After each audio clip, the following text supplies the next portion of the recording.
आज के इस वीडियो क्लास के माध्यम से हम जानेंगे 10वीं कक्षा में आने वाले सामाजिक विज्ञान यानी सोशल साइंस के वायरल ऑब्जेक्टिव प्रश्नों के बारे में। तो प्यारे बच्चों, आपको बता दें कि ये जो प्रश्न है आपके 2025 बोर्ड एग्जाम में अवश्य रूप से पूछे जाने वाले प्रश्न है। तो आप सभी इसके साथ में अंत तक जुड़े रहें, बिल्कुल ही इंपॉर्टेंट क्लास होने वाला है। पहला प्रश्न आपसे कहा जा रहा है कि अखिल भारतीय किसान सभा का गठन किस वर्ष हुआ था। अखिल भारतीय किसान सभा का गठन जो है 1936 में हुआ था प्यारे बच्चों। ऑप्शन डी इसका बिल्कुल सही उत्तर बन जाएगा। अगला प्रश्न आपके स्क्रीन पर है, कहा जा रहा है इसमें कि परिवहन के संसाधनों में सबसे सस्ता परिवहन का साधन है। तो परिवहन के संसाधनों में सबसे सस्ता जो होता है जल संसाधन होता है प्यारे बच्चों। ऑप्शन बी इसका सही उत्तर बन जाएगा। अगला प्रश्न आपसे कहा जा रहा है कि भारत में किस राज्य की प्रति व्यक्ति आय सबसे कम है। तो जहां भी सबसे कम आय की बात की जाएगी तो वह क्या बन जाएगा, आपका बिहार बन जाएगा। ऑप्शन ए आपका बिल्कुल सही उत्तर बन जाएगा। अगला प्रश्न इसमें कहा जा रहा है कि जर्मनी के एकीकरण के लिए कौन उत्तरदायी था। यानी जो जर्मनी का जो एकीकरण हुआ था वह किसके नेतृत्व में हुआ था, उसके लिए उत्तरदायी कौन था, प्रश्न कर रहा है। तो वह बिस्मार्क था प्यारे बच्चों। ऑप्शन बी आपका बिल्कुल सही उत्तर बन जाएगा। अगला प्रश्न आपसे कहा जा रहा है कि बोकारो इस्पात संयंत्र किस देश के सहयोग से खोला गया। बोकारो इस्पात संयंत्र जो है प्यारे बच्चों वह रूस के सहयोग से खोला गया था। ऑप्शन सी के साथ आपका सही उत्तर हो जाएगा। अगला प्रश्न आपसे कहा जा रहा है कि भारत छोड़ो आंदोलन का प्रसिद्ध नारा क्या था। भारत छोड़ो आंदोलन का प्रसिद्ध नारा जो था डू और डाई यानी कि करो या मरो, जो महात्मा गांधी के द्वारा दिया गया था। ऑप्शन बी इसका सही उत्तर बन जाएगा। अगला प्रश्न आपसे कहा जा रहा है कि भारत में Tata hydro electric power station की स्थापना कब हुई। टाटा हाइड्रो इलेक्ट्रिक पावर की स्थापना पूछी जा रही है तो 1962 ईस्वी में हुई थी। ऑप्शन डी आपका सही उत्तर हो जाएगा। अगला प्रश्न इसमें कह रहा है कि डॉक्टर मेधा पाटकर घनिष्ठ रूप से जुड़ी है। तो डॉक्टर मेधा पाटकर जो है किससे जुड़ी है, प्रश्न कर रहा है तो नर्मदा बचाओ आंदोलन से। ऑप्शन सी आपका सही उत्तर हो जाएगा। अगला प्रश्न आपसे कहा जा रहा है कि गोल घर का निर्माण कब हुआ। बहुत ही शानदार प्रश्न है। तो गोल घर का निर्माण जो है प्यारे बच्चों 1786 में हुआ था। ऑप्शन सी के साथ आपका सही उत्तर बन जाएगा। अगला प्रश्न आपके स्क्रीन पर ये रहा। प्रश्न इसमें कहा जा रहा है कि भारत में सबसे पुराना तेल का भंडार कहाँ है। भारत में सबसे पुराना तेल का भंडार जो है डिगबोई में है। ऑप्शन डी इसका सही उत्तर बन जाएगा। अगला प्रश्न आपसे कहा जा रहा है कि निम्नलिखित में कौन सी प्राकृतिक आपदा नहीं है। प्राकृतिक आपदा जो है प्यारे बच्चों कौन सी नहीं है, तो युद्ध जो है प्राकृतिक आपदा नहीं है। ऑप्शन डी के साथ आपका सही उत्तर हो जाएगा। अगला प्रश्न आपसे कहा जा रहा है कि सबसे उत्तम किस्म का कोयला कौन सा है। आपको बता दें कि कोयला का 4 प्रकार होता है, एंथ्रासाइट, लिग्नाइट, बिटुमिन और पीट। अतः सबसे जो है बढ़िया किस्म का जो कोयला होता है, उत्तम किस्म का, वह एंथ्रासाइट होता है। ऑप्शन सी के साथ आपका सही उत्तर बन जाएगा। अगले प्रश्न की बात करते हैं। प्रश्न आपसे कहा जा रहा है निम्न में कौन सी स्थिति लोकतंत्र की सफलता के लिए सबसे आवश्यक है। तो सबसे आवश्यक कौन सी स्थिति है, तो मजबूत जनमत प्यारे बच्चों। ऑप्शन ए इसका बिल्कुल सही उत्तर बन जाएगा।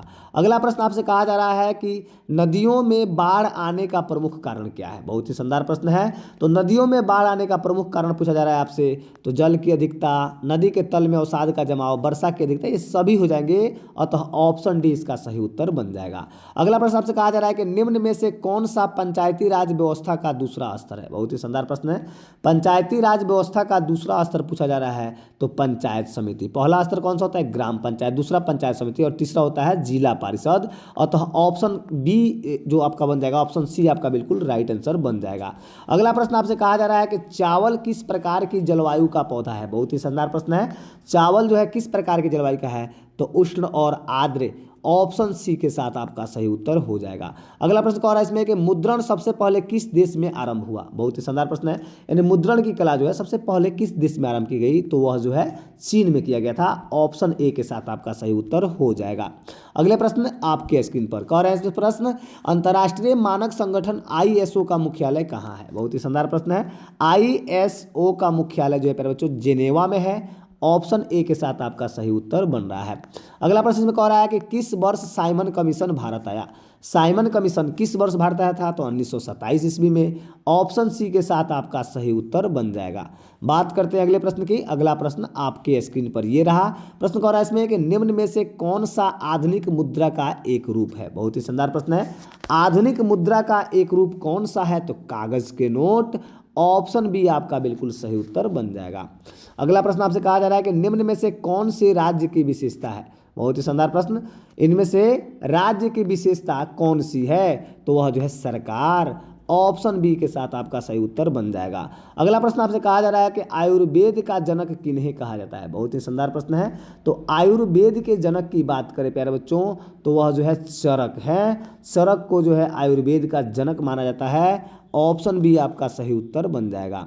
अगला प्रश्न इसमें कहा जा रहा है, प्रश्न इसमें कि निम्न में से कौन सी मुद्रा का एक आधुनिक रूप नहीं है? मुद्रा का एक आधुनिक रूप कौन सा नहीं है प्रश्न कर रहा है इसमें, तो इनमें से कोई नहीं हो जाएगा। ऑप्शन डी के साथ आपका सही उत्तर बन जाएगा। अगला प्रश्न आपसे कहा जा रहा है कि 95वें स्थापनाएं किनकी रचना है? तो मार्टिन लूथर की रचना है प्यारे बच्चों। ऑप्शन ए आपका बिल्कुल सही उत्तर हो जाएगा। अगला प्रश्न आपके स्क्रीन में कह रहा है कि भारत में सबसे लंबा बांध कौन सा है? भारत में सबसे लंबा बांध की बात करें तो हीराकुंड बांध है। ऑप्शन बी के साथ आपका सही उत्तर बन रहा है। अगला प्रश्न इसमें कहा जा रहा है कि इनमें कौन आर्थिक विकास क्षेत्र से संबंधित है?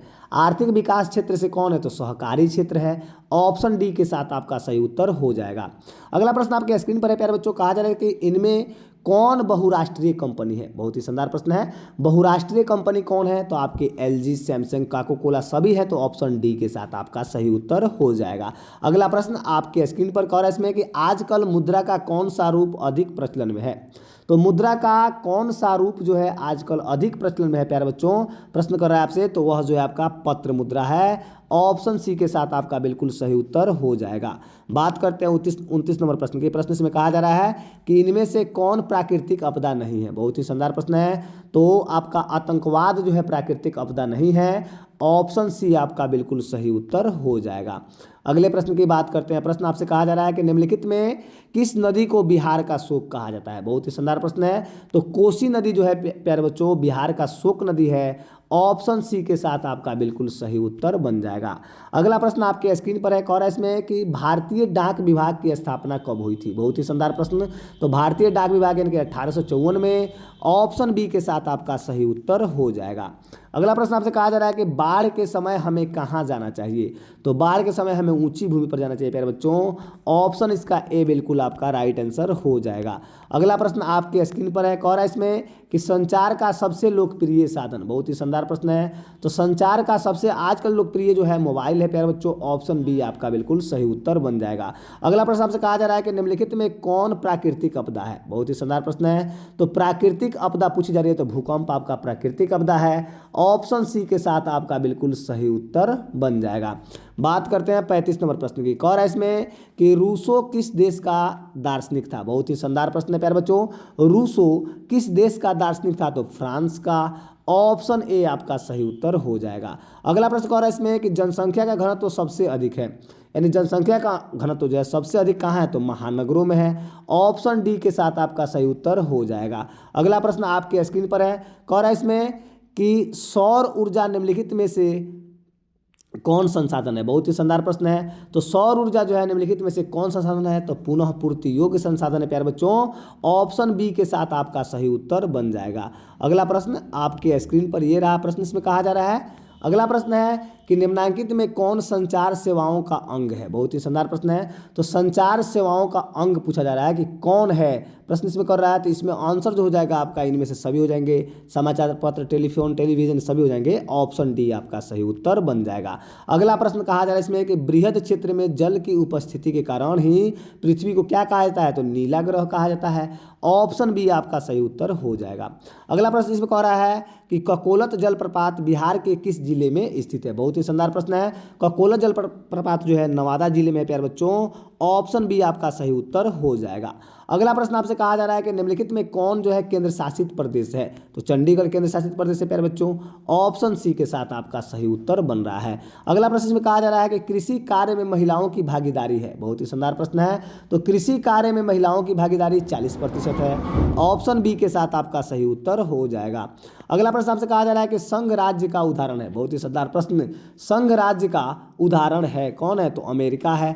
ऑप्शन ए आपका बिल्कुल सही उत्तर बन जाएगा। अगला प्रश्न आपसे कहा जा रहा है कि निम्नलिखित देशों में किसमें मिश्रित अर्थव्यवस्था है? तो मिश्रित अर्थव्यवस्था किसमें जो प्यारे बच्चों? उसमें जो है आपके भारत में है। ऑप्शन सी के साथ आपका सही उत्तर हो जाएगा।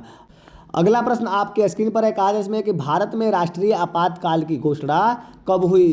तो 1975 में हुई थी। ऑप्शन बी आपका बिल्कुल सही उत्तर बन जाएगा। अगला प्रश्न आपसे कहा जा रहा है कि गैर संस्थागत वित्त प्रदान करने वाला सबसे लोकप्रिय साधन कौन सा है, यानी सबसे लोकप्रिय साधन पूछा जा रहा है आपसे कौन सा है, तो महाजन है। ऑप्शन बी आपका सही उत्तर हो जाएगा। अगले प्रश्न की बात करते हैं। प्रश्न कह रहा है इसमें कि लोक जनशक्ति पार्टी का चुनाव चिन्ह क्या है। बहुत ही शानदार प्रश्न है। तो लोक जनशक्ति पार्टी का चुनाव चिन्ह जो होता है प्यारे बच्चों क्या होता है आपका, बंगला होता है। ऑप्शन सी के साथ आपका बिल्कुल सही उत्तर बन जाएगा। ऑप्शन सी सही उत्तर बन जाएगा। इस तरह से हम लोगों ने 2025 बोर्ड एग्जाम में आने वाले सभी वीवीआई ऑब्जेक्टिव प्रश्नों को देखा। ऐसे ही प्रश्नों को देखने के लिए आप इस चैनल को लाइक सब्सक्राइब शेयर करके रखें ताकि आने वाला वीडियो का नोटिफिकेशन आपको सबसे पहले मिले। तब तक के लिए आप सभी को बहुत बहुत धन्यवाद।